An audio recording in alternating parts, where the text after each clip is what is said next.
Picture the largest invasion fleet the world had ever seen. Not in the 20th century, not in the age of steel battleships, but more than 700 years ago.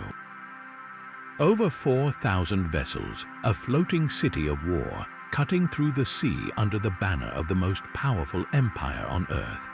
This was the armada of Kublai Khan, grandson of Genghis Khan, the unstoppable Mongol ruler whose domain stretched from the Pacific Ocean to the gates of Europe. His eyes were now set on a new prize, a chain of islands that had defiantly resisted his demands for submission, Japan. In the autumn of 1281, this colossal force, carrying nearly 150,000 seasoned warriors, bore down on the Japanese archipelago. The samurai defenders braced for a final, desperate stand against an enemy that had conquered nations with terrifying speed. But then, something impossible happened. The skies darkened, the winds howled with an unnatural fury, and the sea itself seemed to rise up in defense of the islands. Within hours, the greatest navy of its age was shattered, its ships driven onto the rocks and swallowed by the waves. The Mongols were utterly destroyed, not by samurai swords, but by a tempest so violent, so perfectly timed that the people of Japan could only call it by one name, kamikaze.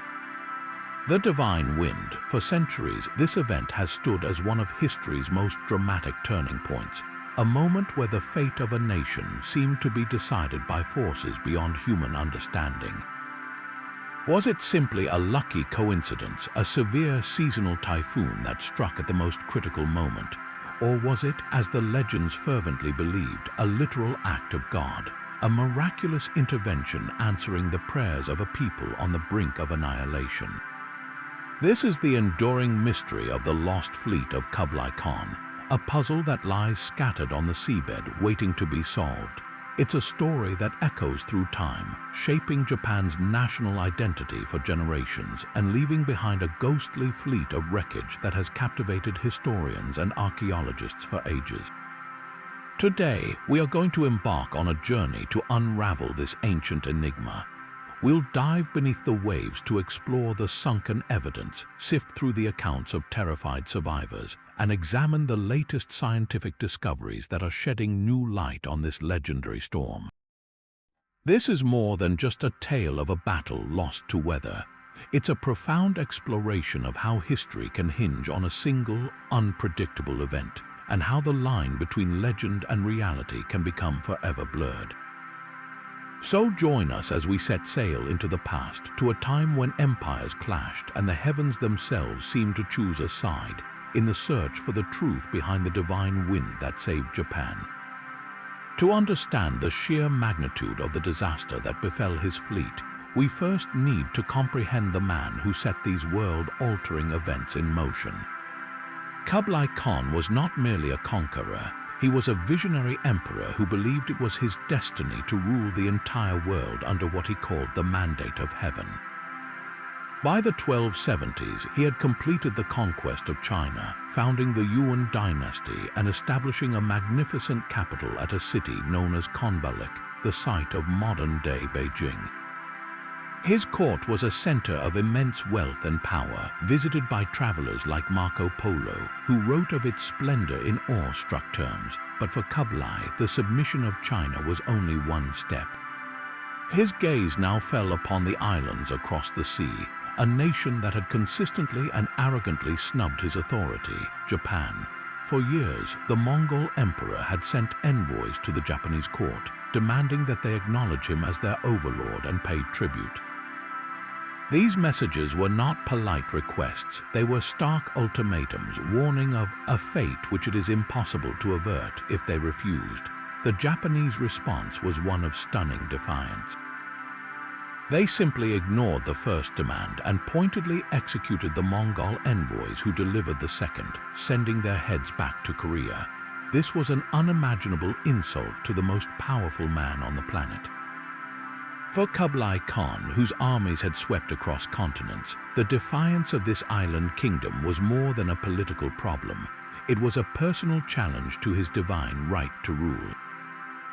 Japan had to be brought to heel, not just for strategic reasons, but to demonstrate that no power on earth could resist the Mongol tide. And so he began to assemble an instrument of war on a scale that was unprecedented in naval history. Drawing upon the vast resources of his new Chinese empire, along with the shipbuilding expertise and manpower of his vassal state, Korea, Kublai ordered the construction of an invasion fleet the likes of which the world had never seen. Imagine the logistical nightmare. Thousands of ships had to be built from scratch, requiring the felling of entire forests. These were not just warships, but massive troop transports designed to carry tens of thousands of soldiers, plus countless horses and months of supplies. The army itself was a multi-ethnic force consisting of Mongol cavalry, Chinese infantry, and Korean sailors, a testament to the sprawling nature of the Yuan Empire. Kublai Khan operated with the absolute confidence of a man who had never known true defeat. In his mind, the invasion of Japan was not a gamble, it was an inevitability. The samurai, brave as they might be, were simply the next obstacle to be crushed by his unstoppable military machine. He was, after all, the grandson of Genghis Khan, and the wind of destiny, he believed, was firmly at his back. The sheer size of the force Kublai Khan assembled is almost beyond modern comprehension. To put it in perspective, the Allied fleet that landed on the beaches of Normandy on D-Day in World War II consisted of around 5,000 vessels. Kublai Khan's invasion force, launched in the 13th century, may have approached a similar number. Historical records, primarily from Korea and China, suggest a staggering armada ranging from 600 to well over 4,000 ships. This was not a spontaneous raid. It was a carefully planned, logistically monumental undertaking designed to overwhelm Japan through sheer, undeniable mass. The backbone of this fleet was built in the shipyards of Korea, a nation that had been conquered by the Mongols and was now compelled to provide resources and manpower.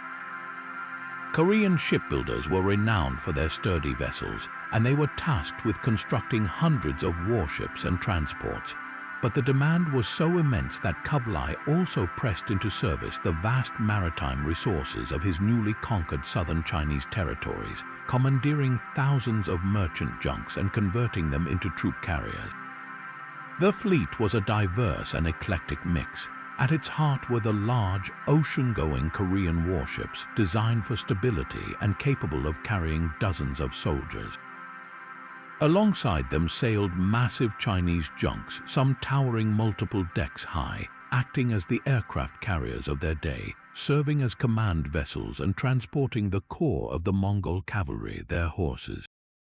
Then came the countless smaller supply ships, packed to the gunwales with food, fresh water, arrows, and siege equipment needed to sustain an army of over 100,000 men for a prolonged campaign. Visualizing this armada stretched across the horizon is key to understanding the psychological impact it must have had. If we take a conservative estimate of around 1,000 ships and imagine each vessel spaced just a few hundred feet apart, the fleet would have formed a line over 50 miles long. A larger fleet of 4,000 ships would have darkened the sea for nearly 200 miles. This was a floating city, a moving piece of the Mongol Empire itself, advancing with an air of invincibility. The samurai watching from the shores of Kyushu were not just facing an army, they were confronting the manifested will of a man who believed he could command the very oceans. The success of the invasion seemed a foregone conclusion, but this incredible strength, this vast assembly of wood and sail, would also become its greatest vulnerability when it encountered the one force Kublai Khan could not control. Yet this first attempt to conquer Japan was not born from the initial defiance. In 1274, Kublai Khan launched a preliminary strike, a test of Japanese defenses that would serve as a brutal preview of the conflict to come. This campaign, known as the Battle of Bunei, began with the fleet's ominous journey across the Korea Strait. The Mongols, accompanied by their Korean allies, made landfall first on the island of Tsushima. For the small garrison of samurai stationed there, the sight on the horizon must have been a vision from a nightmare. Waves of invaders stormed the beaches, and the local Japanese commander, So Sukekuni, and his few dozen warriors were hopelessly outnumbered. They fought with legendary bravery but were ultimately overwhelmed and killed, their families taken captive. The same tragic fate soon befell the island of Iki, where the defenders were similarly crushed by the sheer weight of the Mongol onslaught. The path to the main Japanese islands of Kyushu was now clear. The fighting that erupted when the Mongol fleet reached Hakata Bay was a clash of not just armies but of military philosophies. The samurai were masters of individual combat, adhering to a strict code of honor that emphasized personal glory. They would ride forth, announce their noble lineage, and challenge specific warriors to single combat. The Mongols, in stark contrast, fought with cold, calculated efficiency. They cared nothing for the rituals of chivalry. Their strength lay in discipline and coordinated unit tactics. Archers would fire volleys in unison, creating a terrifying storm of arrows that darkened the sky. Even more shocking to the Japanese was the Mongols' use of gunpowder. They employed explosive bombs launched from catapults, which created deafening booms and flashes of fire, a form of psychological warfare that terrified the samurai's horses and shattered their formations. This was not the honorable combat they were prepared for, it was total war. Despite these tactical advantages, the invasion began to stall. The Mongols had successfully established a beachhead, but the samurai, though initially thrown into disarray, regrouped and fought with a ferocious desperation to defend their homeland. They engaged the invaders in bloody, close quarters fighting throughout the day, preventing them from advancing inland. As dusk fell, the Mongol commanders made a critical decision. They pulled their troops back to the relative safety of their ships, intending to regroup and launch a fresh assault at first light. It was a standard military maneuver, but it was a decision made without any knowledge of the treacherous weather patterns of the region. That night, a fierce storm blew into Hakata Bay. While not the cataclysmic typhoon that would come later, it was severe enough to cause significant damage to the fleet. Ships were dashed together and soldiers drowned. Convinced that the campaign was now too risky, the Mongol generals gave the order to abandon the invasion and set sail for Korea. From the Japanese perspective, it was a miraculous deliverance. They had survived their first encounter with the Mongol war machine, but they knew this was only a reprieve, not a victory. The storm that had aided them was a warning of a far greater tempest yet to come. That first storm, which swept into Hakata Bay on the night the Mongols withdrew, was perhaps not the legendary typhoon of 1281, but for the warriors on both sides, its impact was nothing short of supernatural. After a day of brutal, unfamiliar combat, the Mongol commanders had made the tactical choice to retreat to their ships for the night. They sought the security of the open water, a maneuver that had served them well on the continent. But the Sea of Japan is a treacherous ally. As darkness fell, the weather turned with a sudden and violent intensity. A powerful tempest, likely a potent autumn gale, descended upon the anchored fleet. Korean and Chinese accounts describe a scene of utter chaos. Waves, described as being as high as mountains, slammed into the tightly packed vessels. Ships, their anchors torn from the seabed, were hurled against each other and onto the rocky shoreline. The sounds of splintering wood and the screams of drowning men were swallowed by the howling wind. In the pitch black, with rain lashing down, there was no possibility of organized rescue. Thousands of soldiers, exhausted from the day's battle and now trapped below decks, met a watery grave. By morning, the bay was a graveyard of wreckage and bodies. For the Japanese samurai who had fought so desperately on the beaches, the dawn revealed a miracle. The vast Mongol armada, which had seemed an unstoppable force just hours before, was shattered. Survivors were desperately trying to salvage what remained of their fleet, but the damage was catastrophic. The invasion was over. From their perspective, this was not a simple change in the weather. It was a direct and undeniable intervention. They called it Kamikaze, the divine wind. This was not merely a poetic name. In the Shinto faith, Japan is the land of the gods, the kami. The islands themselves are sacred, created by divine beings. The storm was interpreted as the kami themselves rising up to defend their home. The gods had answered the fervent prayers of the priests and the people, unleashing their fury upon the profane invaders who dared to threaten the sacred soil. This interpretation was cemented in the official chronicles of the era, transforming a meteorological event into a cornerstone of national identity.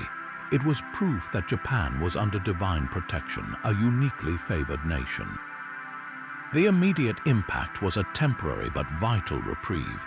The Mongols had been bloodied and humiliated, forced to limp back to Korea with perhaps a third of their fleet lost. For Kublai Khan, the failure was a stinging insult. He had not been defeated by an army, but by what he could only see as a caprice of nature. For Japan, the decade that followed was a period of frantic preparation. They knew the Mongols would return, and next time they would come in even greater numbers. The Japanese military government, the Bakufu, initiated a massive program of coastal defense, constructing stone walls along the shoreline of Hakata Bay that stretched for miles, designed to prevent the Mongols from easily landing their cavalry. They also kept their warriors on high alert, a state of military readiness that strained the nation's economy but was deemed essential for survival. The first kamikaze had bought them time, but it had also made the stakes for the next confrontation infinitely higher. The question hanging over the islands was terrifyingly simple. Would the gods intervene a second time? The decade that separated the two invasions was a tense and uneasy peace, a period where the shadow of the Mongol Empire loomed large over the Japanese islands. Far from being deterred by the first failed attempt, Kublai Khan's resolve only hardened. He still saw Japan as a critical piece in his grand imperial design, a stubborn outlier that needed to be integrated into his world order. Incredibly, even after the military defeat and the devastating storm, he returned to diplomacy. He dispatched more envoys to Japan, his messages a blend of imperial command and what he likely saw as a final offer of mercy. He demanded submission and tribute, warning of the utter destruction that would follow if the Japanese continued their defiance. But the shogunate, the military government ruling Japan, had seen the Mongol war machine up close. They understood that submission would mean the end of their way of life, the dissolution of the samurai class, and absorption into a foreign empire. Their response was even more insulting than silence. They arrested the Mongol envoys and had them publicly executed. This was an act of incredible audacity, a deliberate slap in the face to the most powerful ruler on earth. For Kublai Khan, a man who operated on a concept of divine right known as the mandate of heaven, this was more than a political snub. It was a profound spiritual insult that could not go unanswered. The humiliation fueled a burning need for vengeance, transforming the planned second invasion from a strategic conquest into a personal crusade. Determined to erase the stain on his honor, Kublai launched the most ambitious military-naval project the world would see for centuries. The scale of the second invasion fleet dwarfed the first. Learning from the logistical challenges of the initial campaign, he gave his shipbuilders years to prepare. Across Korea and the coastal regions of China, the construction was relentless. Historical records suggest the final armada consisted of two distinct fleets. The Eastern Route Fleet, departing again from Korea, was immense in its own right, but it was joined by a colossal Southern Route Fleet assembled from the ports of southern China. This second force was a true leviathan, comprising the vast majority of the ships and soldiers. When combined, the total number of vessels likely exceeded 4,000, carrying a force that may have numbered as high as 140,000 men. This wasn't just an invasion, it was a deliberate act of overwhelming force designed to crash upon Japan's shores like a tidal wave, leaving no possibility for resistance. The Mongols had adapted their tactics as well, building special flat-bottomed boats to allow for easier landings on beaches and bringing even more advanced siege weaponry and gunpowder. Kublai Khan was leaving nothing to chance, or so he thought. On the Japanese side, the years of respite were spent in a state of national anxiety and furious activity. The memory of the first invasion's ferocity was seared into the consciousness of the samurai. They knew the Mongols would return, and they knew it would be with a force that made the first armada look like a scouting party. Under the direction of the Bakufu, Japan embarked on a monumental defensive engineering project. Along the coastline of Hakata Bay on Kyushu, the most likely landing site, they constructed a massive stone wall. This wasn't a small barricade. It stretched for over 20 kilometers, standing roughly 2 meters high and buttressed by a deep ditch on the landward side. Its purpose was simple but brilliant: to prevent the Mongols from landing their dreaded cavalry. The wall would force the invaders to disembark in chaotic conditions below the wall, where the defending samurai could engage them on foot, neutralizing the Mongol advantage in horseback warfare. Beyond this physical barrier, the Japanese maintained a state of constant military readiness. Samurai from across the country were rotated to Kyushu for guard duty, a huge financial and social burden that strained the feudal economy. The entire nation was holding its breath, a sword in its hand, waiting for the storm they knew was brewing across the sea. The stage was set for a confrontation that would dwarf their first encounter, a clash that would test not only their military might but the very idea of divine favor. The stage was now set for the grandest military operation of the medieval world. Kublai Khan's plan for the second invasion was a masterpiece of strategic ambition, a two-pronged assault designed to crush Japan through sheer, coordinated force. The strategy involved two colossal fleets converging on the enemy from different directions. The first, known as the Eastern Route Fleet, was to set sail from Korea. This force was formidable in its own right, a mix of new warships and experienced Korean sailors, carrying tens of thousands of Mongol, Chinese, and Korean soldiers. Their task was to cross the Korea Strait and engage the Japanese defenses much as they had in the first invasion, but this time they were not meant to fight alone.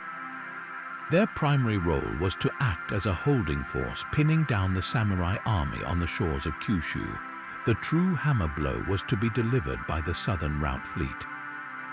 This was the main event, an armada of almost unimaginable size assembled from the ports of southern China. This fleet was the product of years of intensive shipbuilding, drawing on the immense resources of the most populous region of Kublai's empire. Historical accounts suggest it was composed of well over 3,000 vessels carrying the bulk of the invasion force, perhaps more than 100,000 troops. The plan was for this colossal southern fleet to sail across the East China Sea, link up with the Eastern Fleet near the Japanese islands, and then, together, launch a unified and overwhelming assault. The Japanese, caught between these two massive forces, would be utterly surrounded and annihilated. On paper, it was a brilliant and seemingly foolproof strategy, leveraging the Mongols' greatest strength, their ability to project power over vast distances. But the sheer scale of the operation was also its greatest vulnerability. Coordinating the movements of two separate fleets across hundreds of miles of open ocean in an age without radio or satellite communication was a monumental challenge. The plan relied on precise timing, something incredibly difficult to achieve with 13th century navigation. The Eastern Fleet, departing from Korea in the early summer of 1281, faced the difficult task of arriving at the rendezvous point at exactly the right moment. If they arrived too early, they would be forced to wait, exposed and vulnerable, off the hostile Japanese coast. If they arrived too late, they might miss their crucial window to join the main attack. As it happened, the Eastern Fleet set sail and reached the agreed-upon staging area near the island of Iki in late June. They engaged the Japanese defenders in a series of sharp skirmishes, but they were essentially marking time. their eyes constantly scanning the horizon for the sails of their southern brethren. Weeks turned into a month. The southern fleet was delayed, plagued by logistical problems and perhaps unfavorable winds in its long journey from China. For the soldiers and sailors of the Eastern Fleet, the wait must have been agonizing. They were camped on their ships or on small, insecure beachheads, vulnerable to attacks by samurai raiding parties. Supplies began to dwindle and morale surely dipped. The seasonal window for safe maritime operations in that part of the Pacific was closing fast. The fleet's commanders knew the threat of autumn typhoons was growing with each passing day. The elegant two-pronged strategy was unraveling in real time due to a simple failure of synchronization. The Mongols' greatest strength, their massive, far-flung forces, was becoming a critical weakness. Instead of a coordinated hammer and anvil, they were now two separate, isolated forces, one of which was stuck in a dangerous and demoralizing holding pattern. The meticulously planned rendezvous had failed, and this fatal disruption set the scene for one of history's most dramatic and catastrophic naval disasters.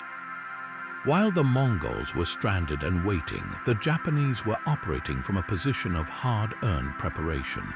The decade between invasions had not been wasted. The most visible and brilliant symbol of their defensive strategy was the great stone wall that now lined the coastline of Hakata Bay.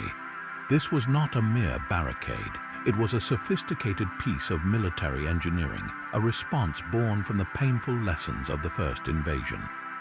The Japanese had learned that the Mongols' greatest tactical advantage was their ability to deploy their cavalry quickly from their ships, using the mobility of their horses to outflank and overwhelm samurai positions on the beaches. The wall was designed specifically to neutralize this threat. Stretching for over 20 kilometers, it stood roughly 2 meters high, just tall enough to be a formidable obstacle for a man on horseback, and was fronted by a water-filled ditch on the seaward side. Its strategic genius was in its simplicity. It transformed the entire coastline from a potential landing zone into a hostile, fortified barrier. For the Mongol fleet arriving offshore, the wall presented an insurmountable problem. They could not simply run their ships aground and pour thousands of soldiers onto the beaches as they had planned. Instead, they were forced to anchor their vessels in the deeper waters of the bay, a decision that immediately put them at a severe disadvantage. The invasion was stalled before it had even properly begun. The Mongol soldiers, many of whom were already suffering from seasickness and low morale after their long wait, now had to contemplate a nightmare scenario: launching small boats to row towards a heavily defended wall under a constant hail of arrows from the samurai positioned securely on top. It was a recipe for a slaughter. The Mongols' numerical superiority meant nothing if they could not get their forces onto dry land in an organized manner. The Great Fleet, a symbol of overwhelming power, was rendered impotent by a line of stone. This defensive masterstroke gave the Japanese the initiative. Instead of waiting passively to be attacked, the samurai adopted a strategy of relentless, aggressive harassment. Using their knowledge of the local waters, they employed fleets of small, fast boats, each carrying a handful of elite warriors. Under the cover of darkness or during periods of poor visibility, these samurai would swarm the larger, clumsier Mongol ships. They would pull their boats alongside the enemy vessels, hook them with grappling irons, and then board them in lightning-fast raids. These were not large-scale naval battles. They were intense, close-quarter melees fought on the decks of the invading fleet. The samurai, in their element of individual combat, would leap aboard, targeting officers and causing as much chaos as possible before withdrawing back into the night. They aimed to burn ships, kill key leaders, and keep the entire Mongol force in a state of constant anxiety, denying them rest and further eroding their fighting spirit. For weeks, this bizarre and exhausting stalemate continued. The mighty Mongol armada was trapped, a floating city under siege. The soldiers on board faced dwindling supplies of fresh water and food, while disease began to spread in the cramped, unsanitary conditions. The samurai raids were a psychological torment, a death by 1,000 cuts. The Mongol commanders were caught in an impossible tactical bind. A full-scale assault on the wall would be suicidal, but remaining offshore was slowly destroying their army through attrition and despair. Every day that passed brought them closer to the dreaded typhoon season, a danger their Korean sailors would have been acutely aware of. The Japanese defensive wall had not only stopped the invasion in its tracks, it had created the precise conditions. A massive, vulnerable fleet trapped in open water for an extended period that would allow nature to deliver the final, decisive blow. The samurai stone barrier had set the stage for the legend of the divine wind. So there they were, the greatest invasion fleet ever assembled, trapped. For weeks throughout the humid summer of 1281, the Mongol armada floated impotently off the coast of Kyushu. The scene was one of surreal tension. Hundreds, possibly thousands of ships, from massive multi-deck Chinese junks to smaller Korean vessels, lay at anchor in the bay, their sails furled. From a distance, it might have looked like a floating city, a testament to human ambition. But up close, it was a floating prison. Imagine the stifling conditions on board. These ships were packed far beyond their intended capacity with soldiers, sailors, and horses. The summer sun beat down on the wooden decks, turning the lower holds into sweltering, airless ovens. The stench of unwashed bodies, animal waste, and the first hints of decay from spoiled food and stagnant water would have been overwhelming. This was no longer a conquering army. It was a population under siege, slowly rotting from within. The initial confidence of the Mongol commanders had evaporated, replaced by a gnawing frustration. Their grand strategy lay in ruins. The southern fleet had finally arrived, but the delay had been catastrophic. The element of surprise was lost, and the Japanese were not just ready, they had built a wall. Every attempt to force a landing had been met with fierce resistance from the samurai perched atop their stone barrier. The Mongols' greatest weapons, their coordinated cavalry charges and terrifying gunpowder bombs, were useless against an enemy they could not reach on open ground. They were like a heavyweight boxer trying to punch through a fortress wall.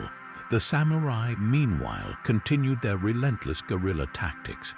Under cover of night, their small, agile boats would glide silently from hidden coves, swarming larger Mongol ships. The darkness would be shattered by the sudden clash of steel, the shouts of warriors, and the roar of flames as samurai boarding parties set fire to enemy vessels before vanishing back into the inky blackness. For the Mongol soldiers, sleep became a luxury. Every creak of the ship, every splash in the water could signal another attack. The constant state of alert frayed nerves and eroded morale, turning seasoned warriors into anxious, exhausted men. As the days stretched into weeks, a more dangerous enemy than the samurai began to stalk the fleet: scarcity. The invasion force had been provisioned for a swift campaign, not a prolonged naval blockade. Fresh water, the most vital resource, was running dangerously low. The barrels stored below decks were turning foul, leading to outbreaks of dysentery and other waterborne diseases. Food supplies, especially fresh provisions, were nearly exhausted. Men were put on strict rations, surviving on meager portions of moldy grain and what little fish they could catch. The horses, essential for the planned land invasion, suffered terribly. Confined to dark, rolling holds, many grew sick and weak. Some had to be slaughtered simply to conserve water. The very scale of the armada, once its greatest strength, was now its most critical vulnerability. It is one thing to supply an army of a few thousand.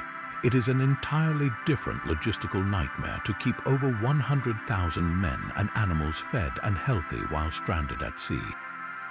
The mighty Mongol war machine was grinding to a halt, not by sword but by hunger and thirst. The command structure, a model of Mongol efficiency on land, began to show cracks under the unique pressures of the sea. The fleet was a coalition force with Mongol generals, Chinese admirals, and Korean captains all vying for influence.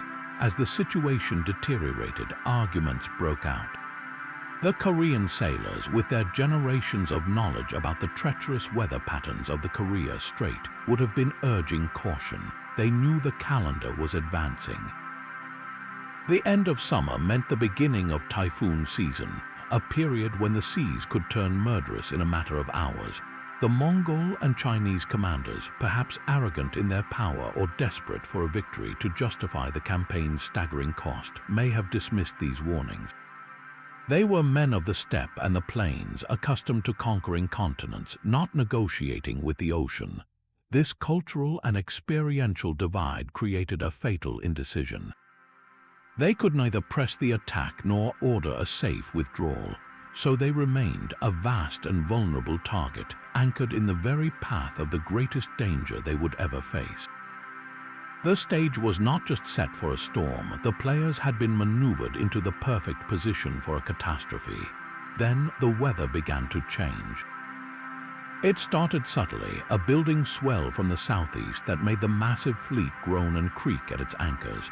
The sky, which had been a harsh, cloudless blue for days, began to haze over with a peculiar yellowish tint. For the Korean sailors in the fleet, veterans of these treacherous waters, these were the unmistakable harbingers of absolute terror. They knew the signs of a typhoon, and they knew that for a fleet of this size, trapped in the open bay, there was no escape. The warnings they had been issuing for weeks were now screamingly urgent, but it was far too late. The wind began to pick up, not in gusts, but as a steadily rising scream that tore at the sails and rigging. The sea, once calm, transformed into a churning, heaving chaos of black water and white foam. The divine wind, the kamikaze, had returned, and this time it was not a severe storm, it was an apocalypse. The sheer power of a typhoon of this magnitude is difficult to overstate. Modern meteorology tells us that these tropical cyclones are among the most destructive forces on the planet, with sustained winds that can exceed 150 miles per hour. The storm that struck the Mongol fleet in early August of 1281 was likely a super typhoon, a perfect engine of devastation fueled by the warm summer waters of the Pacific. It would have generated waves of staggering height, not the rolling swells of a normal ocean, but steep, collapsing walls of water that could easily overwhelm even the largest wooden ships. The barometric pressure would have plummeted so rapidly that the very air would have felt thick and heavy, a physical weight of impending doom. The rain would not have fallen. It would have been driven horizontally in stinging, blinding sheets, making it impossible to see more than a few feet ahead. The sound alone would have been deafening, a continuous, roaring cacophony of wind tearing at the world, mixed with the explosive crashes of thunder that shook the very bones of the ships. In this maelstrom, the meticulously organized Mongol armada became a death trap. The very thing that made it formidable, its sheer concentration of vessels, was now its doom. The winds smashed the ships together in a horrific, slow-motion collision. Massive Chinese junks towering over the water were thrown against the sturdier but smaller Korean warships. Hulls splintered like kindling under the impact. The sound of snapping masts and tearing timbers would have been a constant counterpoint to the roar of the storm. Ships that avoided collision found their anchor cables, the only thing holding them off a lee shore, stretched to their breaking point. When the cables snapped, and thousands did the vessels were sent careening helplessly toward the rocky coast of Kyushu, where the samurai's great wall now acted as a final, brutal barrier upon which they were utterly destroyed. For the men on board, the experience was one of pure, unadulterated horror. Trapped below decks in the pitch black, with the ship pitching and rolling violently, they would have been thrown against beams and each other. Seawater poured in through shattered planks, quickly flooding the lower holds. Those who managed to scramble onto the deck faced an even more terrifying fate. The wind was so powerful it could pluck a man from the deck and hurl him into the boiling sea. Sailors who tried to cling to ropes or masts found their hands torn away by the force. The cold, turbulent water offered no refuge. It was a swirling mass of debris, broken spars, tangled rigging, and the bodies of comrades that would batter and drown even the strongest swimmer in minutes. The samurai, watching in awe and terror from the safety of their wall, described a scene from a nightmare. They saw massive ships lifted entirely out of the water by the waves, only to be smashed down into fragments. The sea for miles offshore was turned into a gruesome soup of splintered wood, discarded weapons, and drowning men. The scale of the destruction dwarfed the first kamikaze of 1274 by an order of magnitude.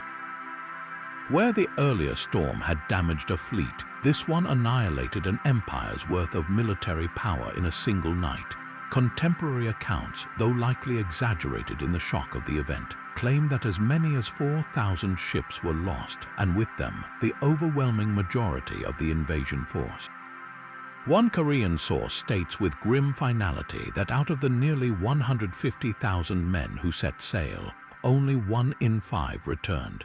The beaches of Kyushu were littered for miles with the wreckage of Kublai Khan's ambition.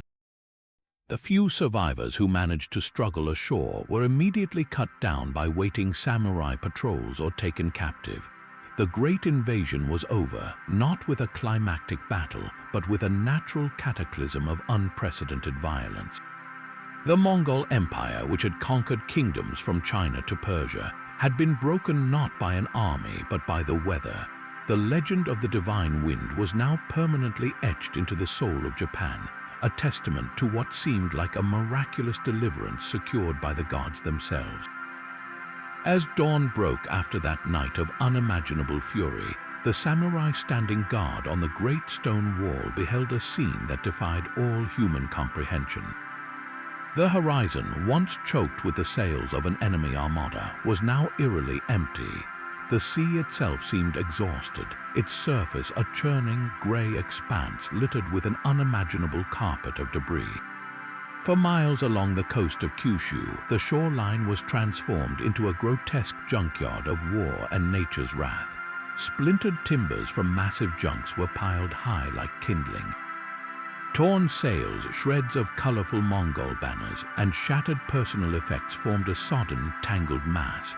But most horrifying of all were the bodies. Thousands of corpses, tossed and broken by the waves, were heaped upon the sand and rocks, a grim tide of what had once been the most powerful army on earth. The stench of salt, death, and decay carried on the wind for weeks, a visceral reminder of the cataclysm that had just occurred. For the Japanese defenders, this was not a moment for celebration, but for grim, practical action. The storm had broken the invasion, but the threat was not entirely extinguished. Among the wreckage, there were survivors, small groups of Mongol, Chinese, and Korean soldiers, those fortunate or strong enough to have clung to floating debris and been washed ashore, now struggled onto the beach, disoriented, exhausted, and weaponless. The samurai response was immediate and merciless. They saw these survivors not as pitiful refugees, but as a final, lingering element of the invading force that had sought to enslave their nation. Orders were given, and samurai patrols descended from the wall to systematically comb the shoreline. What followed was a brutal mopping-up operation. Any surviving invader found on the beach was cut down without hesitation. Historical accounts describe samurai competing to take the heads of these survivors, as was their custom, to present as trophies and proof of their valor in the final act of the campaign. For the men of the Mongol Empire, surviving the storm only meant facing a different, more personal kind of death at the hands of the warriors they had come to conquer. This thorough eradication served a critical strategic purpose beyond mere vengeance. The Japanese commanders were ensuring that no organized resistance could form among the survivors. They prevented any possibility of these seasoned soldiers regrouping into guerrilla bands that could harass the countryside. Furthermore, by taking officers and commanders prisoner when possible, they gained invaluable intelligence about the Mongol Empire's inner workings and future intentions. But on a deeper, more symbolic level, this final purge was a definitive statement. It was the absolute and utter rejection of Kublai Khan's authority. By leaving no enemy soldier alive on their sacred soil, the Japanese were ritually cleansing their land of the foreign taint and demonstrating their total victory. The divine wind had delivered the enemy to them, and it was the samurai's duty to complete the destruction. The scale of the victory was so complete it almost seemed unreal. In the days and weeks that followed, the sheer volume of wreckage that continued to wash ashore provided overwhelming evidence of the fleet's total annihilation. The samurai collected a fortune in spoils of war, not in gold and silver, but in more practical terms. They salvaged intact weapons, armor, and especially the Mongols' advanced gunpowder and siege equipment, which would later influence Japanese military technology.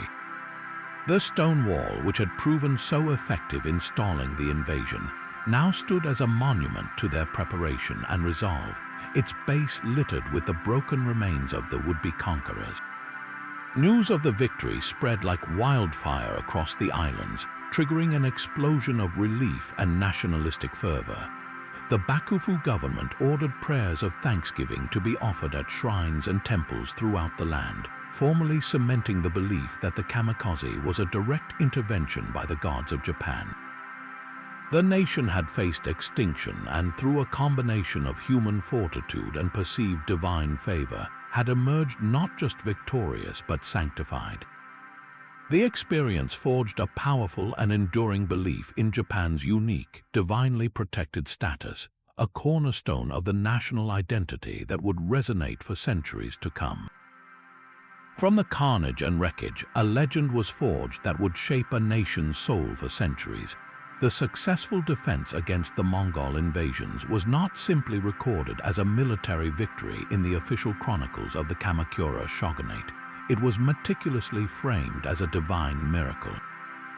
The term kamikaze, or divine wind, was not a poetic afterthought. It was the official, state-sanctioned explanation for their deliverance, an interpretation that seeped deep into the bedrock of Japanese culture and spirituality. At the heart of this belief was Shinto, the indigenous faith of Japan, which holds that the islands themselves are the creation of divine beings known as kami.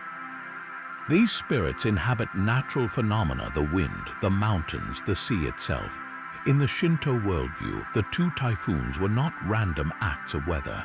They were the literal manifestation of the kami rising up to defend their sacred home from profane invaders. The nation was not just lucky, it was uniquely favored, protected by a sacred covenant between the people and their gods. This belief was powerfully reinforced by the role of the Buddhist and Shinto clergy.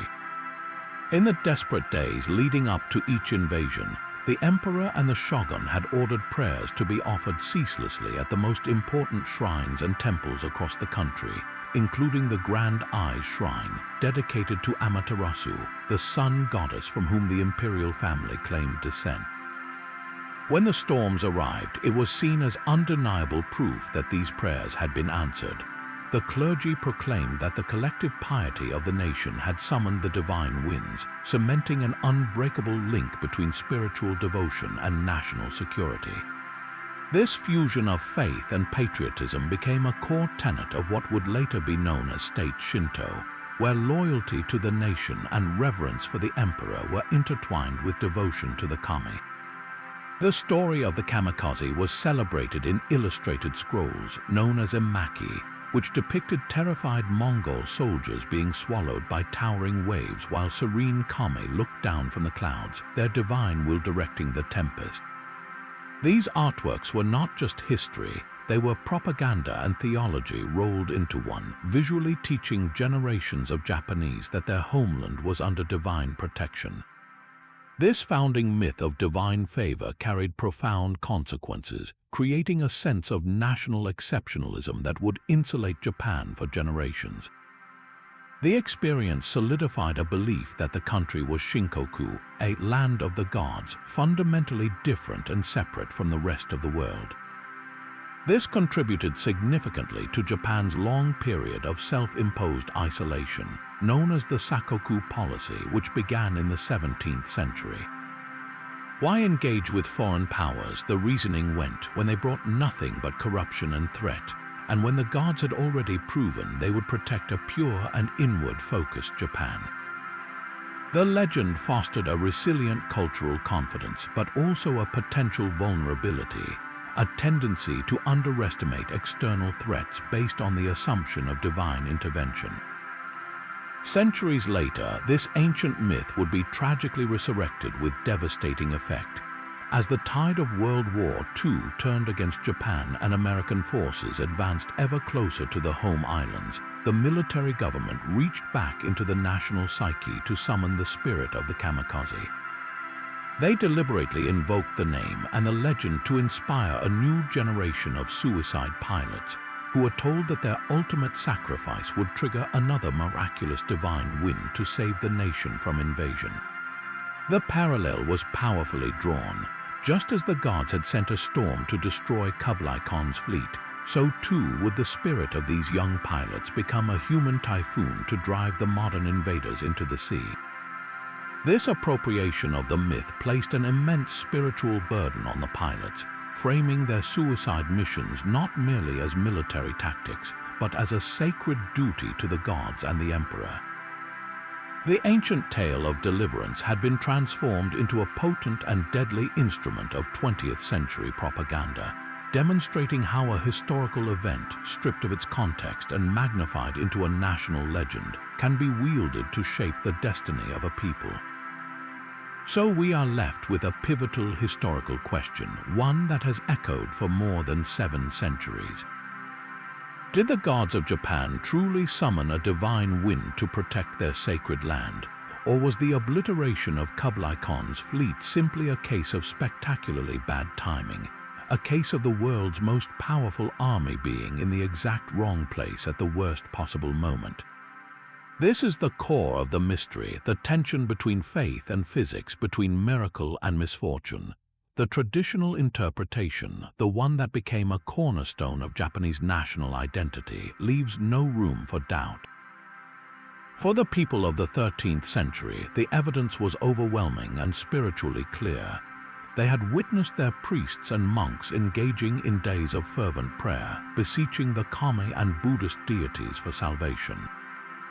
Then, at the precise moment of their greatest peril, when all human efforts seemed doomed to fail, a cataclysmic storm erupted and annihilated the enemy. The correlation was perfect, and for a society deeply rooted in Shinto beliefs where natural forces are divine manifestations, the conclusion was inevitable.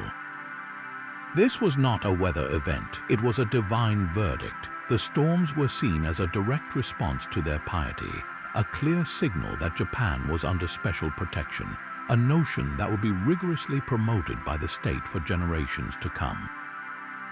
This belief provided a profound sense of meaning and order in the face of chaos, transforming a terrifying external threat into a reaffirmation of their unique place in the world. From a modern scientific standpoint, however, the explanation is both more mundane and, in its own way, just as awe-inspiring. Meteorologists and historians point to a simple, powerful fact. The Mongol invasions occurred squarely within the annual typhoon season in the Western Pacific. These tropical cyclones are not rare or mysterious occurrences. They are a predictable, seasonal feature of the region's climate, born from the warm ocean waters between July and October. The Mongol fleets, particularly the second one, were operating in these treacherous waters during the peak of this danger period. The Korean sailors in the fleet would have been acutely aware of this risk, their warnings likely drowned out by the ambition of the Mongol commanders. From this perspective, the kamikaze was not a miracle but a tragic case of profound strategic error. Kublai Khan, a master of continental warfare, fatally underestimated the power of the sea. His immense fleet, trapped for weeks off the Japanese coast, became the single largest and most vulnerable target a typhoon could have ever hoped to find. The destruction, while staggering in scale, was a natural consequence of hydrodynamics and meteorology, not divine will. This scientific view inevitably sparks a lively debate among historians about where the true credit for Japan's victory lies. Was it won by the storm or by the samurai? It is a classic what-if scenario. Proponents of the storm's primary role argue that the Japanese defense, though brave and brilliantly executed with the construction of the coastal wall, was ultimately a holding action. The samurai had been unable to dislodge the Mongol fleet from the bay through military force alone.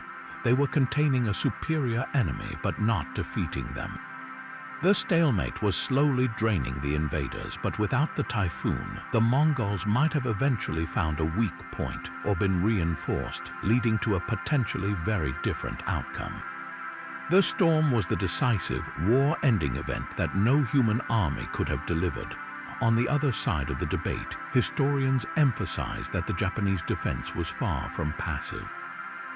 The Great Wall was a tactical masterstroke that fundamentally altered the invasion's dynamics. It neutralized the Mongols' greatest advantage, their cavalry, and forced the entire armada to remain at sea for an extended, vulnerable period. The relentless guerrilla attacks by the samurai in their small boats further degraded Mongol morale and combat effectiveness. In this view, the Japanese strategy did not just hold the line, it actively created the conditions for the catastrophe. By pinning the massive fleet in open water for weeks, they essentially marooned it directly in the path of the seasonal typhoon. The storm provided the final, catastrophic blow, but it was the samurai's resilience and ingenuity that positioned the Mongol fleet to receive it. This interpretation suggests a victory achieved through a combination of human tenacity and environmental fortune, where the preparedness of the defenders allowed them to capitalize on a massive stroke of luck. The debate may never be fully settled, as it touches on the timeless question of whether history is shaped by human agency or by unpredictable forces beyond our control.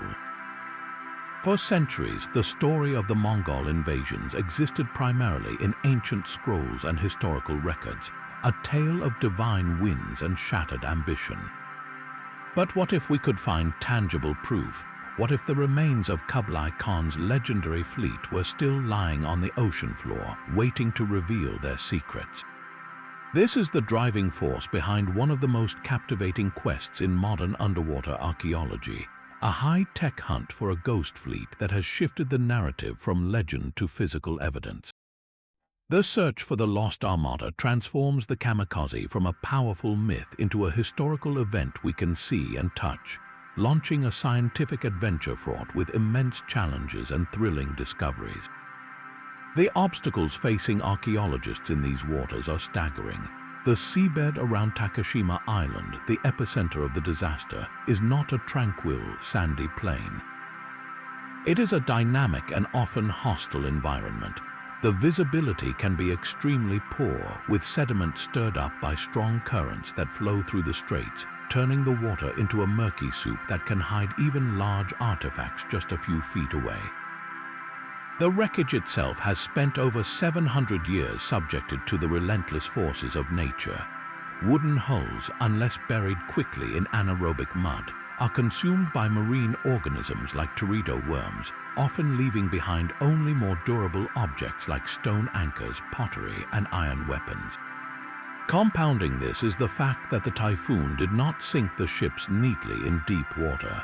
It smashed them against the rocky coastline in a chaotic jumble, scattering debris across a vast area.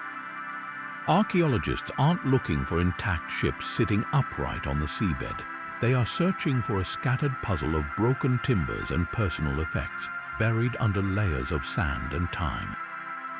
Despite these daunting conditions, the search began in earnest in the 1980s, led by a pioneering figure, Torao Mozai, an emeritus professor from Tokyo University.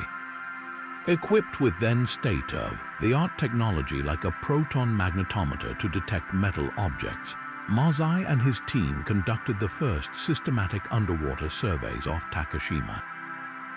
Their early efforts were rewarded with a series of breathtaking finds that proved the legends were true. They recovered a bronze Buddhist statue, likely belonging to a high-ranking Mongol officer, its serene expression a stark contrast to the chaos of its final journey. They found iron swords, the distinctive composite bows used by Mongol horse archers, and perhaps most evocatively, a bronze seal of authority known as a pazer, which would have been carried by a Yuan dynasty commander to signify his rank. These weren't just artifacts, they were personal possessions, silent witnesses to the tragedy that had unfolded centuries before. Mazai's work provided the first concrete evidence that a massive fleet had indeed been lost in these waters, igniting a new era of archaeological investigation. Following in his footsteps, the torch was taken up by a dedicated team from the Kyushu Okinawa Society for Underwater Archaeology, often led by the relentless efforts of archaeologist Yoshinori Aikita. This group adopted a more meticulous, grid-by-grid approach to mapping the seabed. Their work has been painstakingly slow, involving countless hours of diving in difficult conditions, but the results have been monumental. They began to uncover not just individual objects, but the actual structural remains of the ships themselves. The true breakthrough came when they excavated and raised a section of a massive wooden hull. The construction techniques were unmistakably Chinese, featuring a characteristic V-shaped bottom and bulkheads divided into watertight compartments, a technology far advanced for its time. Even more telling was the cargo they found associated with these wrecks: ceramic pots that once held supplies, stone anchors weighing hundreds of kilograms, and bricks used for building field stoves on board. Each artifact added a new brushstroke to the picture, confirming the presence of the southern Chinese fleet and providing an unprecedented look at the invaders' daily life. The legend was now giving way to a detailed archaeological record, setting the stage for the most dramatic finds yet to come. But the most compelling evidence was yet to come, and it would be found not in scattered artifacts but in the ships themselves. The waters off Takashima Island, a small speck of land in Imari Bay, gradually revealed themselves as the epicenter of the disaster, a submerged graveyard holding the shattered remains of Kublai Khan's ambition.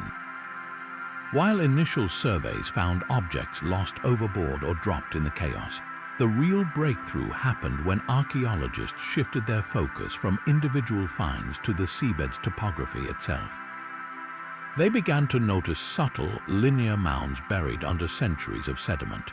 Using sensitive sub-bottom profilers and carefully excavating test pits, they uncovered what they were looking for: the outlines of wooden hulls. These were not complete ships sitting upright, as in some romantic tales of shipwrecks.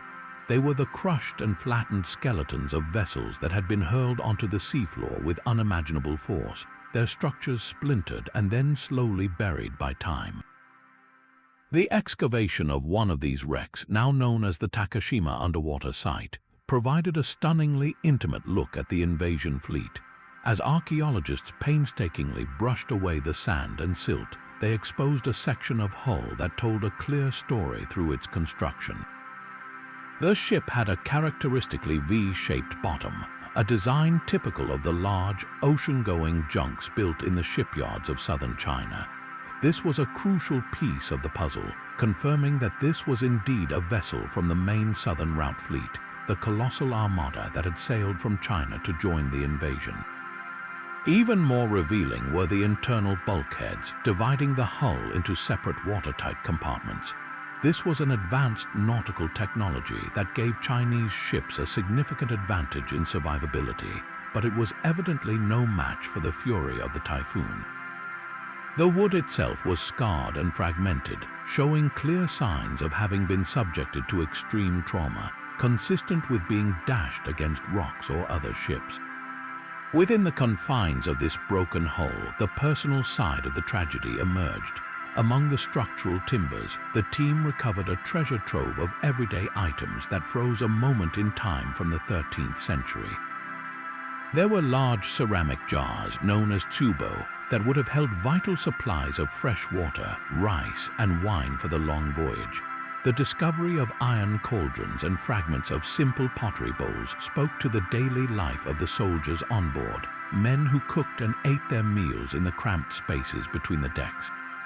They found stone grinding wheels used for sharpening weapons and a multitude of stone anchors, some still attached to their massive ropes. Each artifact was a silent testament to the human scale of the invasion, transforming the historical abstraction of 140,000 men into a tangible reality of individuals with practical needs and routines all abruptly interrupted. Perhaps the most poignant discoveries were the weapons. Embedded in the sediment around the wreck site were iron swords, their blades now fused into solid lumps of corrosion by centuries in salt water. More significant were the dozens of Teppo iron cannonballs and ceramic grenades designed to be launched from catapults. These were the very gunpowder weapons that had so terrified the samurai during the first invasion, and their presence on this wreck confirmed that the Southern Fleet was heavily armed with this advanced technology. Holding one of these hollow ceramic shells, designed to explode and shatter into shrapnel, makes the historical accounts vividly real. It underscores that this was not a peaceful fleet but a powerful instrument of war, carrying the latest military science of its day to the shores of Japan. The cumulative effect of these finds at the Takashima site has been profound. It has transformed the area into one of the most important underwater archaeological sites in the world, a place where history and legend converge on the seafloor. The site offers a tangible, physical connection to the event that for so long existed only in texts and paintings. It allows us to move beyond the debate of miracle versus weather and to understand the invasion as a real human endeavor that ended in a catastrophic material failure. Every pottery shard, every rusted sword, and every broken timber pulled from the mud of Imari Bay is a direct link to that stormy night in 1281, giving a voice to the countless souls who vanished beneath the waves and bringing us face to face with the reality of the divine wind. These artifacts, brought up from the dark silence of the seabed, are more than just historical curiosities. They are direct messages from the past, each one telling a unique story about the people who sailed and died aboard Kublai Khan's fleet. Among the most evocative finds are the personal religious items, particularly small, beautifully cast bronze statues of the Buddha. When an archaeologist's hand closes around one of these figures, smoothed by centuries under the waves, they are touching an object of profound personal significance. This wasn't state treasure. This was likely the possession of a high-ranking Mongol or Chinese officer, a source of comfort and protection carried on a terrifying journey far from home.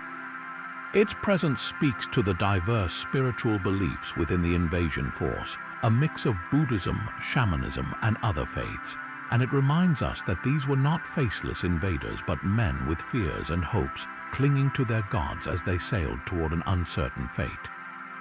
The fact that such a sacred object was lost suggests the sheer chaos of the storm, a moment when even the most cherished possessions were abandoned in the struggle for survival. Equally telling are the weapons that have been recovered, which paint a clear picture of the fleet's military purpose. The distinctively curved iron swords of the Mongol cavalry, now fused into solid lumps of corrosion, testify to the presence of the empire's elite warriors. But perhaps more significant are the dozens of ceramic grenades and iron cannonballs found scattered across the wreck sites. These Teppo were the cutting-edge military technology of their day. The grenades, hollow ceramic shells designed to be filled with gunpowder and shrapnel and launched from catapults, were instruments of psychological terror, meant to create deafening explosions and showers of sharp fragments. Finding them on the seabed confirms the historical accounts that describe the samurai's horror at this unfamiliar form of warfare. It proves that Kublai Khan sent not just a large army, but a technologically advanced one, equipped to break the spirit of the Japanese defenders. Each rusted cannonball is a silent testament to the brutal reality of the invasion that was planned. Then there are the objects of daily life, the humble items that reveal the staggering scale and logistics of the operation. The most common finds are large brown glazed ceramic jars known as tsubo. These were the workhorses of the fleet, used to store everything from fresh water and rice to wine and soy sauce. The sheer number of these jars recovered indicates the mammoth undertaking of feeding and watering an army of over 100,000 men for a journey that could last weeks. Alongside them, archaeologists have found simple brown pottery bowls and spoons, the very dishes from which the common soldiers ate their meals. These mundane objects are incredibly powerful. They ground the epic story in a relatable human reality. We can imagine a soldier, perhaps a conscripted Chinese infantryman, eating a hurried meal from such a bowl before a samurai night raid, or during the anxious wait for the southern fleet to arrive. They speak of routine, of boredom, and of the immense human machinery that powers grand imperial ambitions. Some of the most imposing artifacts are the stone anchors, each one a massive slab of rock weighing hundreds of kilograms. These are not the small anchors of coastal vessels. These are the heavy ground tackle of ocean-going ships, designed to hold a large junk steady in deep water. Finding these anchors, often lying isolated on the seabed, tells a specific story of the disaster. An anchor is only deployed when a ship is trying to stay put. The presence of so many of them suggests that when the storm hit, the Mongol captains did everything they could to ride it out, dropping their anchors in a desperate attempt to hold their position and avoid being driven onto the lethal coastline. The fact that the anchors are still there, often with their ropes long since disintegrated, is silent evidence of failure. It means the cables snapped under the incredible strain of the typhoon's winds and waves, casting the ships adrift to their destruction. These anchors are monuments to a futile struggle against a force of nature that no human technology could withstand. Finally, the discovery of Chinese porcelain, including fine celadon ware from the famed Lonquin kilns, adds another layer of complexity to our understanding of the fleet's cargo. This wasn't just a military expedition, it was also a projection of Yuan dynasty culture and authority. Such high-status goods might have been intended for Mongol commanders to use in setting up a governing administration in a conquered Japan, or perhaps they were even meant as trade goods, a sign that Kublai Khan envisioned incorporating Japan into his empire's economic sphere. The presence of luxury items among the weapons and supplies hints at the long-term plans the Mongols had, seeing the invasion as the first step in a permanent occupation. Every piece of porcelain, every statue, and every broken jar pulled from the mud off Takashima Island helps to assemble a more complete, more human picture of the colossal event that was the Mongol invasions, turning legend into tangible history. But perhaps the most significant discovery, the one that truly brings these sunken ghosts back to life, is not the artifacts they carried, but the ships themselves. For centuries, the very existence of the fleet was a matter of historical record, but to actually lay hands on a piece of a vessel that sailed with Kublai Khan is a different thing entirely. The cold, dark seabed off Takashima Island, which seemed so hostile to preservation, ironically provided the perfect conditions to save these wooden skeletons from total decay. In certain areas, the wreckage was quickly buried by a deep layer of fine silt and clay. This created an anaerobic environment, a place starved of oxygen. Without oxygen, the microorganisms and marine worms that normally devour sunken wood within decades simply could not survive. It was as if the ships were sealed in a time capsule, their massive timbers protected from the ravages of time by the very mud that entombed them. When archaeologists carefully excavated these sites, they were able to recover sections of hulls that had not been seen by human eyes since the 13th century. The wood, though waterlogged and darkened, was often remarkably intact, still bearing the clear marks of the adzes and chisels used to shape it. This physical evidence provides an unprecedented window into the naval technology of the Mongol Empire. The ships of the invasion fleet were not a uniform design. They were a hybrid force reflecting the diverse resources Kublai Khan drew upon. The most significant finds have been of large Chinese junks characterized by their V-shaped hulls, a design that offered greater stability and cargo capacity in the open ocean. Even more advanced was their internal structure, featuring solid wooden bulkheads that divided the hull into separate watertight compartments. This was a revolutionary safety feature, centuries ahead of European shipbuilding. If one part of the hull was breached, the flooding could be contained, allowing the ship to remain afloat. It speaks to the sophistication of Chinese maritime engineering, an engineering that, on that fateful night, met a force it simply could not compartmentalize. Alongside these Chinese designs, evidence points to the crucial role of Korean shipbuilding. While intact Korean warships from the fleet are more elusive, historical records and the study of recovered fastenings and joinery suggest they were built for strength and maneuverability. Korean vessels of the era, known as Koryo-son, were often constructed with a flatter bottom, making them more suitable for operations in the coastal waters and straits around Korea. They were the workhorses of the initial assaults. This combination of massive, ocean-going Chinese transports and sturdier, more agile Korean warships created a potent, multi-role invasion force. The very structure of the fleet reveals Kublai Khan's strategic approach. He was leveraging the specific strengths of his subject nations to create a naval power that could project his will across any body of water. Examining the preserved timbers is like reading a blueprint of imperial ambition, an ambition that was ultimately undone not by a flaw in the design, but by the awesome power of the natural world. Beyond the broken timbers and scattered artifacts, the most haunting discoveries from the seabed are not objects at all, but the silent remains of the men who sailed aboard this doomed fleet. In the soft sediment surrounding the wreck sites, archaeologists have made the most sobering finds of all: human skeletons. These are not anonymous relics, they are the physical echoes of the individuals who experienced the terror of that night. Finding a skull half buried in the mud, or a collection of bones lying where the body came to rest centuries ago, transforms the historical event from a grand-scale catastrophe into an intimate human tragedy.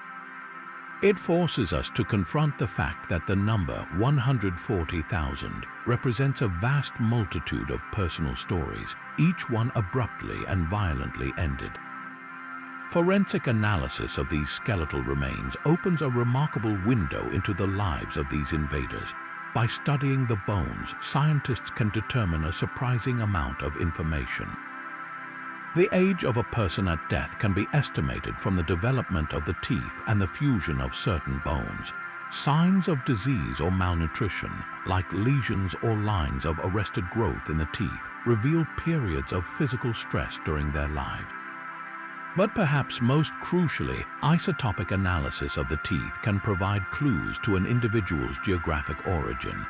As teeth form during childhood, they lock in a chemical signature from the local food and water a person consumes. By analyzing the ratios of specific isotopes like strontium and oxygen, scientists can often pinpoint the region where a person grew up. This technology allows us to move beyond the broad labels of Mongol or Chinese and begin to distinguish a conscripted infantryman from the plains of northern China from a Korean sailor raised on a diet rich in seafood. This scientific detective work has confirmed the historical accounts of the multi-ethnic nature of Kublai Khan's army. The skeletons recovered tell a story of a truly cosmopolitan force drawn from the farthest reaches of the empire. Some remains show the distinct physiological markers associated with peoples from the Central Asian steppes, the homeland of the Mongols. These individuals were likely the elite cavalry, the core of the Mongol military might. Other skeletons, through isotopic evidence, are traced to various regions of China, representing the vast numbers of infantry who were conscripted into the Yuan dynasty's service. And still others show origins in the Korean peninsula, the sailors and shipbuilders who were essential to the fleet's operation, but who may have had little personal stake in the conquest of Japan. Each skeleton is a testament to the forced diversity of the Mongol Empire, a collection of different peoples united under one banner, often against their will, and sent to fight a war in a distant land. Examining these bones also reveals the harsh realities of a soldier's life in the 13th century. Many of the skeletons show evidence of old, healed injuries, a broken arm that set crookedly, a head wound that left a scar on the skull. These are the marks of a violent profession, suggesting veterans who had survived previous battles. Some show signs of chronic conditions like arthritis, the result of a life of hard labor and military campaigning. But perhaps the most telling clues come from the context of their final moments. Some skeletons are found entangled with others, a grim suggestion of men who drowned together, perhaps trapped below decks as the ship flooded. Others are found alone, isolated on the seabed, maybe swept away by the currents while trying to swim to safety. The positioning of the bones can sometimes hint at a final, desperate struggle. These are not orderly burials, they are snapshots of sudden, chaotic death, preserving the precise moment the typhoon's fury overwhelmed them. This human dimension adds a profound layer of poignancy to the archaeological record. It's one thing to read about the destruction of a fleet. It's another to look upon the skeleton of a young man, perhaps in his early 20s, and consider the life he never got to live. He may have been a farmer forced from his field, a craftsman pressed into service, or a warrior following his Khan's orders out of loyalty or fear. He would have had a family, dreams, and a homeland he would never see again. The discovery of these remains compels us to see the invaders not as a faceless horde, but as individuals caught up in the grand and often brutal sweep of history. Their fate, sealed at the bottom of the sea off the coast of Japan, serves as a powerful reminder that behind every historical event of epic scale are countless personal stories of courage, suffering, and loss. The divine wind did not just shatter ships, it extinguished thousands of individual worlds.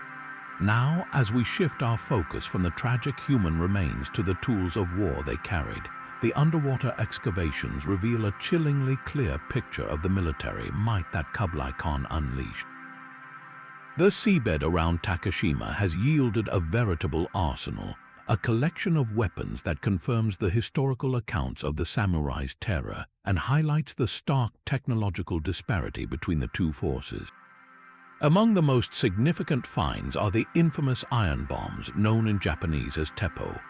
These are not the metal cannonballs we might imagine from later centuries. These were early gunpowder weapons, often housed in ceramic shells or thick iron casings designed to be launched from catapults. Recovering these objects from the murky depths provides undeniable physical proof of the advanced warfare the Mongols brought to Japan's shores. Imagine the effect of such a weapon on a samurai who had never encountered anything like it. The sudden, deafening explosion, the flash of light, and the shower of sharp ceramic or metal fragments would have been utterly terrifying, capable of decimating formations and panicking horses, neutralizing the samurai's greatest asset, their disciplined cavalry charges. Alongside these explosive devices, archaeologists have found the components that made them function: small, sturdy ceramic pots that served as gunpowder containers. These vessels, carefully sealed to keep the volatile mixture dry, speak to the sophisticated logistics behind the Mongol war machine. Supplying an army with enough gunpowder for a prolonged campaign was a monumental task, and the presence of these containers indicates that the invasion force was well prepared for a war of attrition, equipped to use their technological advantage repeatedly. Furthermore, the discovery of countless crossbow bolts, particularly the distinctive armor-piercing heads used by Mongol archers, adds another layer to our understanding of their tactical approach. The Mongol composite bow was a masterpiece of engineering, capable of firing these bolts with enough force to penetrate the samurai's traditional lamellar armor from a significant distance. This allowed the Mongols to engage the Japanese effectively before the samurai could even get close enough to use their swords. The combination of long-range projectile weapons and explosive area denial devices created a battlefield dynamic for which the samurai were completely unprepared, turning their cherished code of single combat into a suicidal anachronism. These weapons, lying silent on the ocean floor for over 7 centuries, do more than just confirm historical texts. They allow us to reconstruct the Mongols' intended battle plan. The tactical advantage was clear: use long-range crossbow volleys to soften up and disorganize the samurai lines, then deploy the psychological and physical shock of gunpowder bombs to create panic and break their formations. Once the defenders were in disarray, the Mongol heavy cavalry, which we know was on board from the finds of their distinctive horse trappings and armor, could sweep in and finish the job. This was a combined arms approach honed on the battlefields of Asia and Europe, a system designed for maximum efficiency and minimum regard for the opponent's martial traditions. The sheer volume of these military artifacts found at the wreck sites suggests that the fleet was carrying a massive stockpile, enough to sustain a lengthy campaign of conquest and pacification. Each rusted bomb and each corroded bolt is a stark reminder that the Mongol invasions were not a clash of equally matched medieval armies, but an attempt to impose a new, terrifyingly modern form of warfare upon an island nation whose defenses were rooted in a different era. The samurai's ultimate victory, therefore, becomes even more remarkable, achieved not by matching this technology, but by using their knowledge of the land and sea to create a situation where these advanced weapons could never be brought to bear effectively. While the massive Chinese junks have captured much of the attention, the archaeological record tells a more complete and complex story, one that points distinctly to the crucial role of Korea in this grand, failed enterprise. The discoveries related to the smaller, Korean-built Eastern Route fleet offer a fascinating counterpoint to the finds from the southern Chinese vessels, revealing the truly multinational character of Kublai Khan's armada. This fleet, which set sail from the Korean peninsula, was the vanguard of the invasion, and its unique shipbuilding traditions and the artifacts left behind by its crew provide a different perspective on the disaster.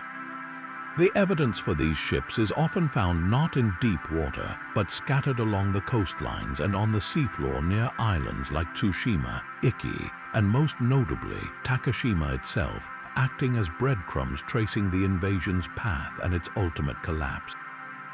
The distinction between the Korean and Chinese ships begins with their fundamental design, a reflection of their different maritime environments and military roles. The large Chinese junks, with their deep V-shaped hulls, were built for long, open ocean voyages, essentially acting as heavy transports. The Korean vessels, known as Koryo-son, were designed for strength and agility in the more confined and treacherous waters of the Korea Strait. They typically featured a flatter bottom, which made them more stable in coastal waters and better suited for quick troop landings. Their construction was incredibly robust, often using thicker planks and a different fastening technique than their Chinese counterparts.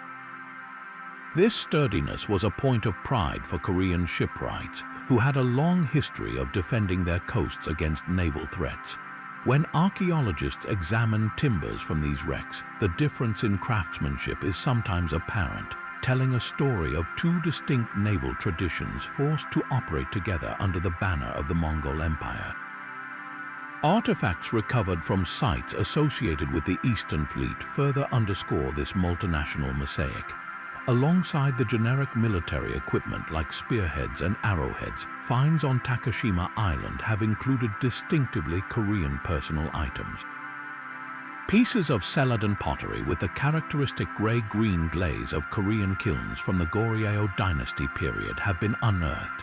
These are not coarse, utilitarian storage jars, but finer wares bowls and cups that would have been used by officers or wealthy individuals. The discovery of Korean-style metal fittings for armor and horse tack also points to the presence of the Korean cavalry and infantry that made up a significant portion of the Eastern Route army. These personal effects are poignant reminders that this was not a monolithic Mongol force, but a coalition where Korean soldiers and sailors, many of whom may have been conscripts fighting for their Mongol overlords, played an indispensable part. The contribution of Korean sailors, in particular, adds a layer of tragic irony to the story. These were men with generations of seafaring knowledge, intimately familiar with the dangerous weather patterns of the very straits the fleet had to cross. Historical records suggest that Korean naval commanders warned the Mongol leadership about the risks of launching the invasion so late in the summer, squarely in the middle of the typhoon season. Their expertise, born from centuries of navigating these unpredictable waters, was likely overruled by the impatient ambition of the Mongol generals, men of the steppe who placed their faith in land-based conquest and perhaps underestimated the power of the sea. The Korean sailors were thus caught in a terrible bind, compelled to pilot their expertly built ships on a mission whose timing they knew was fraught with peril. The shipwrecks of the Eastern Fleet are therefore not just testaments to a storm's power, but also to a fatal cultural disconnect between the commanders and the mariners upon whom their success entirely depended. The distribution of the wreckage itself speaks volumes. While the southern Chinese fleet was largely destroyed in the open waters of Imari Bay, the remains of the Korean vessels are often found closer to shore and on the approaches to Japan. The islands of Tsushima and Iki, which bore the initial brunt of the invasion, have yielded evidence of wreckage and battles that align with the path of the Eastern Fleet. On Takeshima, the pattern suggests that the Korean ships, perhaps due to their more agile handling, may have been positioned differently within the vast armada, possibly closer to the flanks or in forward positions. When the typhoon struck, these ships might have had a slightly better chance of seeking what little shelter the island offered, leading to a more scattered but still devastating pattern of loss. This geographical clue helps archaeologists piece together the final, chaotic moments of the invasion, differentiating the fate of the sturdy, nimble Korean warships from the fate of the massive, ponderous Chinese transports. Together, the evidence from both fleets paints a comprehensive picture of a colossal enterprise brought down by a perfect storm of natural violence and human miscalculation, where the unique skills of Korean shipwrights and sailors were ultimately wasted in service of a doomed imperial dream. Attempting to grasp the sheer human cost of this event pushes the limits of historical imagination, while the sunken ships and scattered artifacts give us a tangible connection to the disaster. The true scale of the tragedy is measured in the staggering number of lives lost. Historical accounts, primarily from Korean and Chinese sources, present figures that are almost difficult to comprehend. They suggest that out of the invasion force of nearly 140,000 men, perhaps only 1 in 5 returned. This would mean a death toll well over 100,000 souls, a catastrophic loss of life that is unprecedented in the annals of naval warfare until the modern era. Arriving at a precise number, however, is fraught with difficulty. The records from the Mongol Yuan dynasty itself are surprisingly silent or minimized, as chroniclers were likely reluctant to dwell on such a humiliating defeat for their emperor. The most reliable figures come from Korean records, which detail the massive losses suffered by their own conscripted sailors and soldiers, but even these are estimates. The chaos was absolute. There were no muster rolls called after the storm, no method for counting the dead. The bodies that washed ashore were dealt with by the victorious samurai, not tallied by sympathetic historians. The numbers we have are therefore best understood as informed approximations, reflecting the overwhelming consensus that the majority of the invasion force perished. To put this figure into perspective for the 13th century, consider that the entire population of London at the time was around 80,000 people. The Mongol losses at sea were equivalent to wiping out a major European capital city. It was a blow so severe that it crippled Kublai Khan's ability to project naval power for years to come. The economic and human resources poured into building the fleet and raising the army represented a significant portion of the Yuan dynasty's might, all literally swallowed by the sea in a single night. This wasn't just a lost battle, it was the annihilation of an entire expeditionary force, a loss from which the Mongol plans for seaborne expansion never truly recovered. The nature of the disaster also meant that death was shockingly comprehensive. In a typical medieval land battle, casualties might range from 10 to 20% of a fighting force, with many more wounded or captured. But in this maritime catastrophe, the toll was nearly total. For the men trapped aboard the ships, there were very few avenues of escape. Those who weren't drowned immediately when their vessels broke apart faced a desperate struggle in the violent, debris-choked water. The few who managed to reach the shore alive then encountered the merciless samurai patrols. Unlike a land battle where armies could retreat or surrender, the storm and the subsequent purge offered no quarter. This was not a defeat, it was an extermination. This immense human cost also had a profound demographic impact across East Asia. The invasion force was a mosaic of ethnicities drawn from every corner of Kublai Khan's empire. The losses would have been felt not just in the Mongol heartlands, but in towns and villages throughout Korea and China, where fathers, sons, and brothers failed to return. The grief and economic hardship caused by the loss of so many men must have reverberated for generations, a silent, lingering consequence of imperial ambition. The seabed off Takashima Island is therefore not just an archaeological site. It is the largest unmarked grave from the medieval world, a somber memorial to the terrifying price of empire and the unforgiving power of nature. The reverberations of the kamikaze were felt far beyond the shattered shores of Kyushu, sending shockwaves through the political and social structures of both Japan and the Mongol Empire that would fundamentally alter the course of history.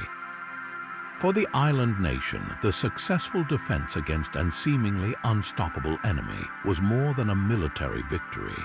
It was a transformative event that cemented the very identity of the nation for centuries to come. The most immediate and powerful consequence was the dramatic rise in prestige and political power of the samurai class and their leaders, the shoguns of the Kamakura government. These warriors had proven themselves the literal defenders of the realm, and their victory solidified the shogunate's authority, pushing the imperial court in Kyoto further into a ceremonial role. The belief in Japan's divine protection, the Shinkoku ideal, became an unshakable pillar of the national consciousness.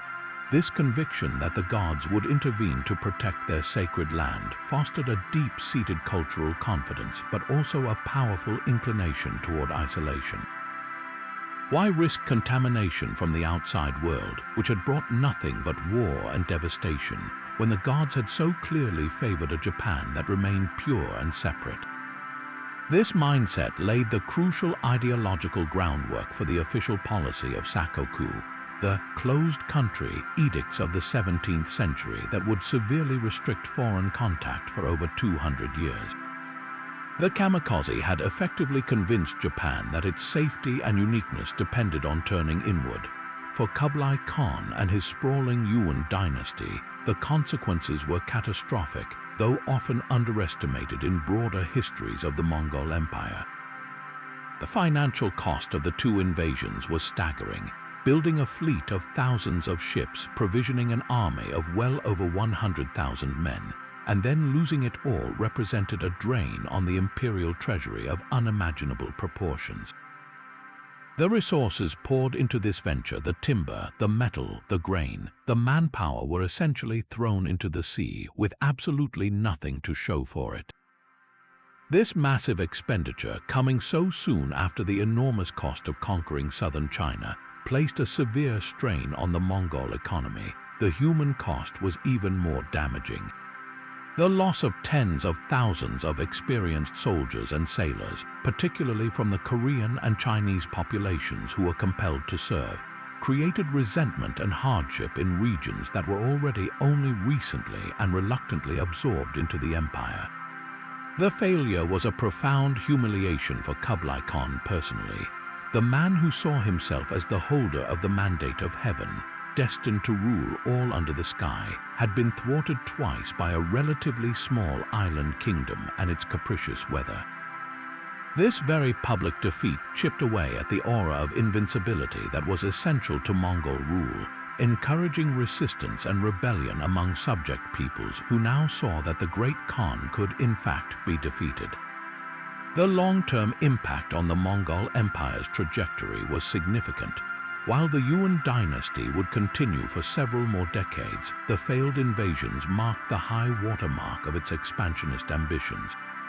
Never again would Kublai or his successors attempt such a grandiose overseas project. The focus shifted inward to administering the vast territories they already held, but the financial and military resources wasted in Japan weakened their ability to do so effectively. The dream of a Mongol-dominated sea lane across East Asia evaporated. This failure also highlighted a critical weakness in the Mongol way of war. Their unparalleled expertise on the steppes of Eurasia did not translate seamlessly to complex naval logistics and amphibious warfare. They had mastered the art of conquering continents, but the ocean remained an unconquerable frontier. The collapse of the invasion fleets demonstrated the limits of their power, a lesson that would not be lost on other parts of the empire. In a very real sense, the divine wind that saved Japan also helped to blow the Mongol Empire off its course of endless expansion, contributing to the internal pressures and financial difficulties that would eventually lead to the fall of the Yuan dynasty in China less than a century later. The legacy of the kamikaze is thus a story of two diverging destinies, one nation turned inward, strengthened by a myth of divine favor, and an empire that saw its limitless ambitions humbled by the power of the natural world. The legend of the divine wind, born from the desperate prayers of 13th century monks, did not simply remain a proud memory in history books. It lay dormant for centuries, a potent seed in the national psyche, waiting for the right conditions to be revived with terrifying consequences. The transformation of the kamikaze from a medieval tale of deliverance into a 20th century ideology of sacrifice is one of the most striking examples of how history can be weaponized. As Japan faced a crisis of existential threat once again, this time during the closing stages of World War II, the nation's military leaders reached back into the past, dusting off the ancient myth and repurposing it for a new, desperate kind of warfare. By 1944, the war situation for Japan was dire. American forces, possessing overwhelming industrial and military superiority, were island-hopping ever closer to the Japanese home islands. The once mighty Imperial Japanese Navy had been decimated in pivotal battles like Midway and Leyte Gulf, and the skies were increasingly dominated by American aircraft.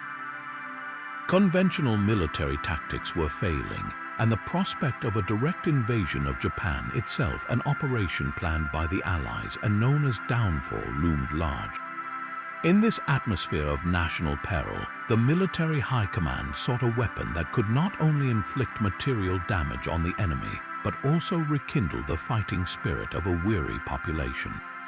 They found this weapon not in a factory, but in the nation's deepest cultural reservoir, the story of the kamikaze.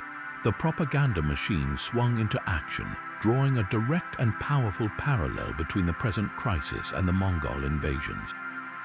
Just as the gods had sent a divine wind to save Japan in its hour of greatest need centuries before, so too would the spirit of the nation now summon a new kamikaze to drive the modern invaders into the sea.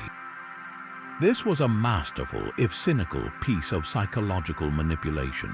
The term kamikaze was officially adopted for the special attack units, the suicide pilots who would crash their bomb-laden aircraft directly into American ships. The connection was explicitly taught to these young men, many of whom were university students conscripted in the war's final year. They were told that their ultimate sacrifice was not a futile act of desperation, but a sacred duty, a repetition of the divine intervention that had saved their homeland before. Their planes were not just weapons, they were to become the human embodiment of the typhoon. This ideological framing placed an immense spiritual burden on the pilots. Their missions were presented as a direct appeal to the gods, a way to replicate the miracle of 1281 through sheer force of will and purity of spirit. The pilots were often depicted as modern-day samurai, upholding the virtues of loyalty, honor, and self-sacrifice for the emperor, who was considered a living god. Ceremonies before their final flights were deeply ritualized, drawing on Shinto symbolism. Pilots would be given a headband or hachimaki, often inscribed with patriotic slogans, and a ceremonial cup of sake. They were encouraged to write death poems expressing their resolve to die for their country. This entire process was designed to transform a terrifying military tactic into a transcendent religious act, linking the pilot's individual death to the eternal survival of the sacred Japanese nation. The emotional weight carried by these young men is almost impossible to overstate. While some were fervent believers in the cause, many others were acutely aware of the futility of their actions. Letters and diaries recovered from kamikaze pilots reveal a complex mix of emotions: patriotism, fear, resignation, and even resentment towards a military establishment that demanded their lives. They were caught between the overwhelming propaganda of divine destiny and the very human fear of death. The myth of the kamikaze offered them a framework to make sense of their sacrifice, to believe that their deaths would have a meaning far beyond the simple destruction of a single ship. They were not just dying, they were joining the pantheon of heroes who had saved Japan, becoming a part of the very wind that had protected the islands for centuries. In the end, the modern kamikaze campaign, while causing significant damage and psychological shock to the Allied fleets, failed to alter the course of the war. It could not replicate the decisive, nation-saving outcome of the medieval typhoons. The analogy was fatally flawed. No amount of human sacrifice could counter the industrial might and relentless advance of the United States. The legacy of this co-option is deeply troubling. It demonstrates the dangerous power of historical narrative when stripped of its context and inflated into a nationalistic imperative. The original kamikaze was an external event, a storm that saved Japan. The World War II kamikaze was an internal demand, a policy that consumed Japan's own youth. The medieval myth spoke of the gods protecting the people. The 20th century reality saw the people sacrificed in the name of the gods. This evolution from a story of miraculous salvation to a tool of state-sponsored suicide shows how the same historical event can be interpreted in vastly different ways, and how the past can be made to serve the desperate needs of the present, forever altering the meaning of a divine wind. But can a legend leave a physical fingerprint? For centuries, the story of the kamikaze existed in the realm of faith and historical chronicle, a tale passed down through generations. Today, however, science is offering a new way to interrogate this ancient mystery, not by diving into the sea, but by drilling deep into the earth. A fascinating field known as paleotempestology, the study of ancient storms, is now allowing researchers to read the environmental archives left behind by long-vanished typhoons, providing a startling scientific corroboration for the events of 1281. This is where the myth of the divine wind meets the hard data of modern geology, creating a powerful convergence of old stories and new technology.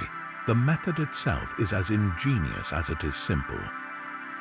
Paleotempestologists target specific, tranquil environments like coastal lakes and ponds. These bodies of water act as perfect natural recorders. Under normal conditions, fine sediment, pollen, and organic matter slowly settle to the bottom, creating a steady, layered accumulation over centuries, much like the rings of a tree.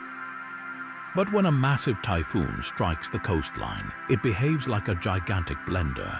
Its ferocious winds and associated storm surges whip up the nearby seabed and coastline, churning up coarse sand, shell fragments, and other debris that would never normally reach the center of a peaceful lake.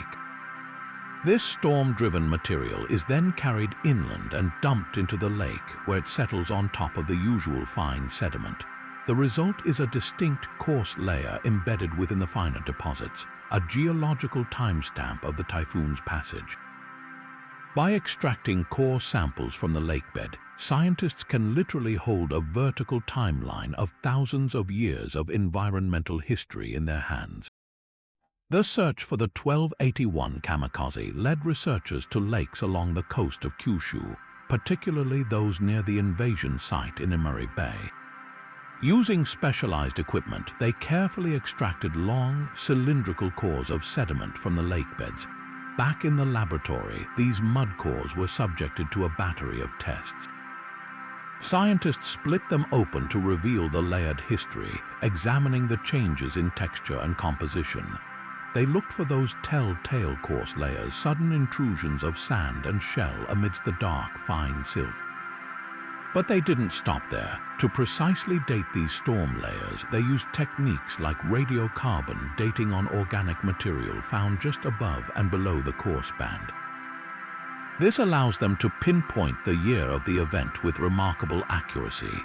They also analyze the geochemistry of the sediments, looking for specific minerals or elemental ratios that can indicate whether the material came from the land or the sea, further confirming a marine invasion caused by a storm surge.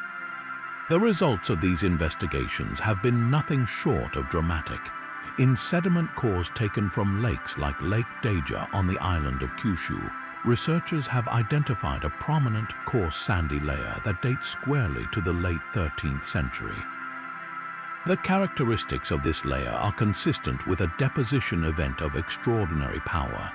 The grain size, the thickness of the layer, and its chemical signature all point to a massive influx of marine sediment, the kind that could only be delivered by a storm surge of incredible magnitude.